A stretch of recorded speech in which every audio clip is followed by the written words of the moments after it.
Bonjour à toutes et à tous et bienvenue sur l'Aqua. Alors aujourd'hui je viens d'aller chercher mes nouvelles crevettes pour mon aquarium asiatique et je vous propose de les acclimater ensemble.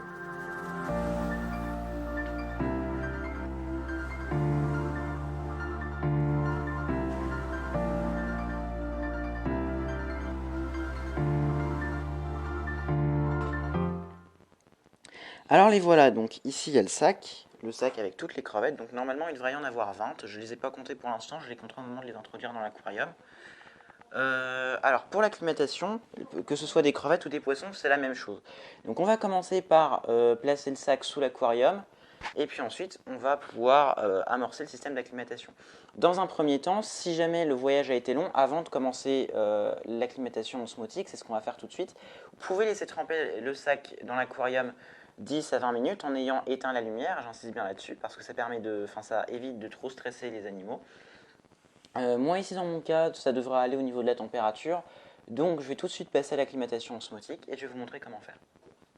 Alors donc moi ici j'ai mis une petite cuve pour l'acclimatation, c'est plus simple, et je vais seulement avoir besoin de tuyaux en silicone, éventuellement d'un petit robinet d'aération si vous en avez besoin, mais le tuyau à silicone pour l'aération il suffit. Du coup je plonge une partie du tuyau à silicone dans l'aquarium, et puis je vais aspirer l'eau par la bouche de l'autre extrémité du tuyau, donc excusez-moi là pour la qualité qui est un peu médiocre. Et en fait, ça va créer une sorte d'effet de siphon et l'eau va continuer à couler d'elle-même si jamais le bac d'acclimatation est placé en dessous du niveau de l'eau de l'aquarium. Donc voilà, là vous pouvez voir un petit peu ce que ça donne. J'ai bien mon eau qui coule depuis mon aquarium. Bon, ici j'ai utilisé un petit robinet d'aération, mais franchement, vous faites un nœud avec le tuyau en silicone, vous réglez le débit en serrant ou en desserrant le nœud, ça suffit largement. Alors du coup, je laisse comme ça pendant, moi ici, il m'aura fallu 1 heure. Mais entre 1 heure et 2 heures c'est bien, hein, le débit d'une goutte par seconde, et puis il faut que le niveau du bac il est triplé dans l'idéal. Une fois que c'est terminé, bon là par contre j'ai dû allumer la lumière pour bien voir les crevettes, je vais venir chercher les crevettes avec l'épuisette, et c'est bien important, ne verse jamais l'eau du sac de transport dans l'aquarium parce que peut-être qu'elle est contaminée, hein, elle vient pas de chez vous, ne l'oubliez pas.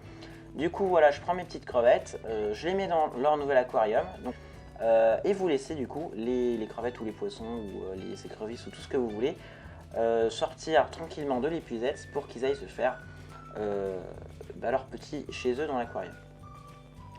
Alors voilà, donc vous pourrez rallumer la lumière une petite heure minimum après. L'idéal ça reste de le rallumer le lendemain. Il ne faut jamais nourrir le jour évidemment de l'acclimatation parce qu'ils sont stressés ce jour-là, ils vont pas s'alimenter, ça va polluer l'aquarium pour rien, surtout que l'ajout de nouveaux habitants ça pollue déjà suffisamment.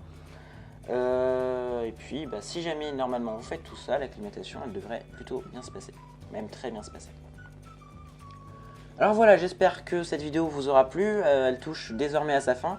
Si jamais c'est le cas, vous pouvez mettre un petit pouce bleu, ça fait toujours très très plaisir. Si jamais c'est pas le cas, n'hésitez pas à me dire pourquoi en commentaire pour que je puisse m'améliorer. Moi en tout cas, je vous dis à très très bientôt sur la chaîne pour de nouvelles vidéos. Salut à tous!